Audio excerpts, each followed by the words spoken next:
While Pro Tools is used in all aspects of audio production, there's one area where it really sets the standard, and that's music production.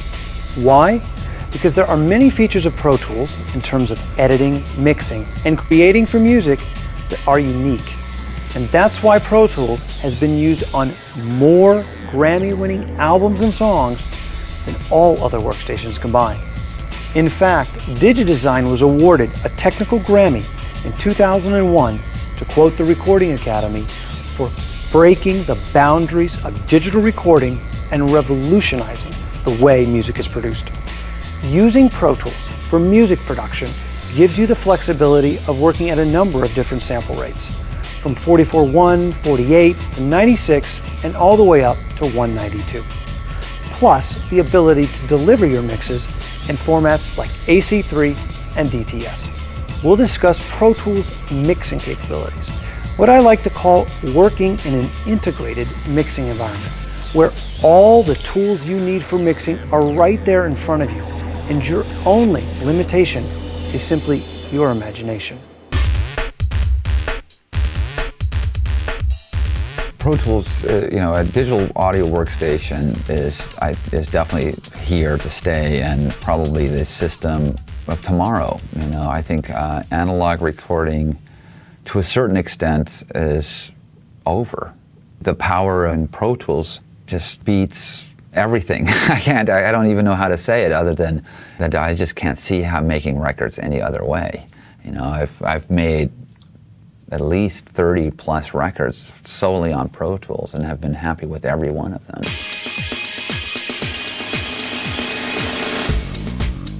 All of my mixing now I've done only in Pro Tools. Occasionally I will, for the client, leave certain elements on tape, but I always transfer everything into Pro Tools and mix within Pro Tools. Certain things I'll even pre-mix in Pro Tools because there's a resolution that I get out of that. For example, like a big keyboard stack, instead of using 30 channels of the desk, I'll just work within Pro Tools and pre-mix them and bring them up on 2, maybe 4 channels on the desk. I definitely love all the automation controls that I have over my plugins, which, it's just, there's very few consoles that have full automation and sound good at the same time. So I prefer using, like, especially reverb effects, the Lexi Verb and so on. I can do all kinds of wonderful automation work. To me, there's something about no rewind time, a lot of aspects of the nonlinear aspect of it that just is much more expedient. And also to be able to loop a section over and over until I get the balance the way I want it is a very big plus in mixing for me. I like using Pro Tools in a lot of different ways. It's become a complete replacement for me for what most people would call a traditional studio. The need for multiple tape machines, the need for various types of consoles, it's all pretty much gone away now, because with Pro Tools I can make a virtual console any way I want it. But also the ability to do edits and to do very creative things in edits that would be virtually impossible with tape. For example, if you're working in hip-hop or any kind of R&B medium, sometimes one of the more popular effects is like a stutter or a sample re-triggering effect. Now, that's easy to do when you're pushing a button on a drum machine, but sometimes when you're working with multiple tracks like this, you don't have that ability. For example, you can take a region and maybe take 2 beats of a bar, and you might want to duplicate that region. Pro Tools also has a shuffle mode in editing. So let's say I duplicated this region. When I'm using shuffle mode, what's going to happen is when it duplicates it, it's going to move the existing audio over to the right. So I might duplicate this a couple of times.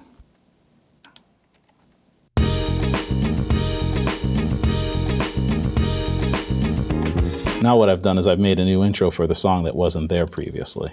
This is a great way to change arrangements after they've already been recorded. Sometimes the record company might want a new intro on an existing track, but you can't get the musicians because they've already left. So you can create new arrangements of an existing song just by doing some edits.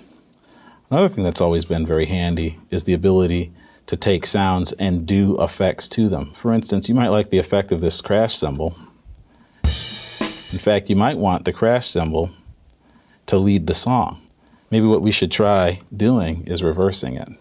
So let's make a copy of that crash cymbal because we want it to come in before the downbeat of the song. By bringing up reverse, we can highlight the section of audio that we want to reverse and simply process it. What it then does is it makes a reverse cymbal out of one that was already there. Now what we can do is get rid of some of this audio that comes before it so that our audio can actually start the song now with a reverse cymbal leading into the downbeat. And finally, we can take out 2 more beats that I've decided just now that we don't need anymore. And there's our final edit of the new remix of our song.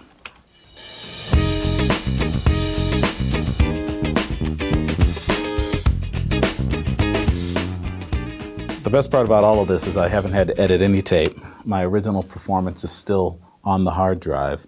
I can undo all of these things, but I've also been able to try something creative using just the plugins that come with Pro Tools.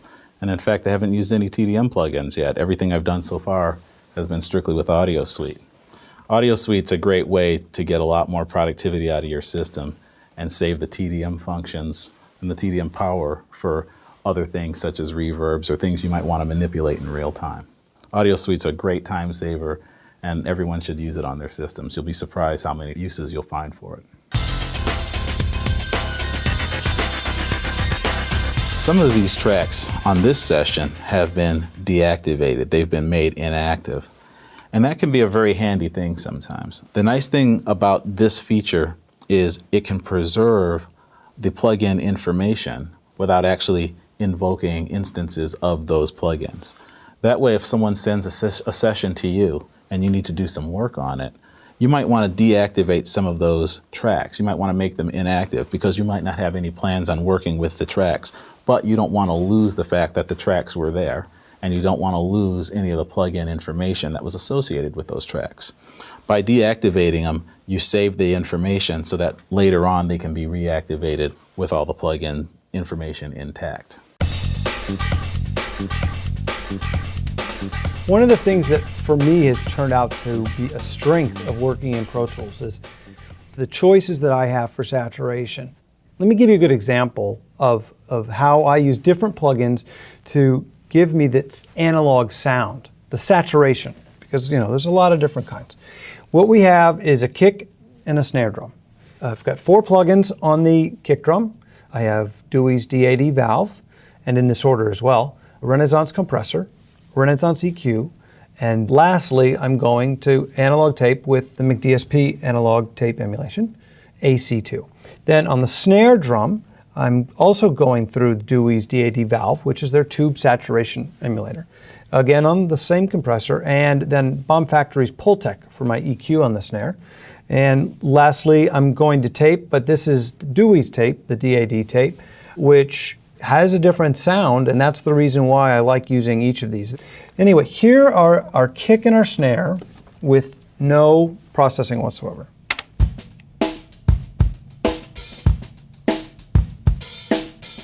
Now, the thing is, they actually sound really good, but they sound a little on the clean side, and they lack personality, edge, punch.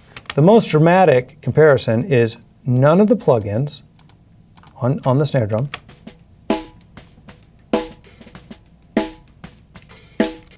and then just put them all in and hear it again. And you can really hear the saturated sound. So when you're done, just put on a little bit of reverb. Here's what you got.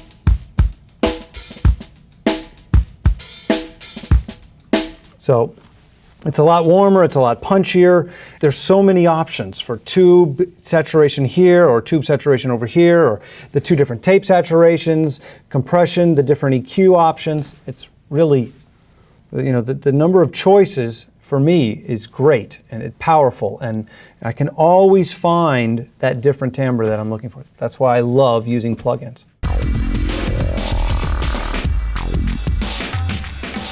I've done a lot of mastering for a lot of different projects in Pro Tools.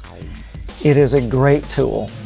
One of the things that I like best about it is that when I start a project, we are sort of discussing should it have more bass? Should it be compressed a lot? And these kinds of things. And so I often copy the song in maybe 2 or 3 different tracks and set up what I think sounds the way I would like it. Then I have a conversation with the artist, we change a little bit, but don't change mine, I change theirs. Then I can readily compare the 2 mixes back and forth, or the 2 mastering sessions. I think that when people master in Pro Tools, you have such ability to add all these fun plugins, and they don't think like that. They go, well, we'll make it tight, we'll do this. But a song's fading out and it flanges. Or I did a song for somebody and it ended and it was just abrupt, and we put a slap on it so it goes down, ta-tow, tow, tow, tow. And it makes it a lot more fun than just going bink. By creating this big animal, you create a sound for your client, and that's really what the fun of mastering for me is. Not just nicking a little bottom end out, but creating something. When I was in the analog situation, all you can do is pull up an EQ, pull up this, they say yes, they say no, you make one and you're done. You can't make a copy and offset it. You can't change your mind 5 seconds later and go back. I could save EQ after EQ after EQ and pull them up and exchange them in a matter of minutes. There's no other tool that lets you do this. This is a mastering's best friend.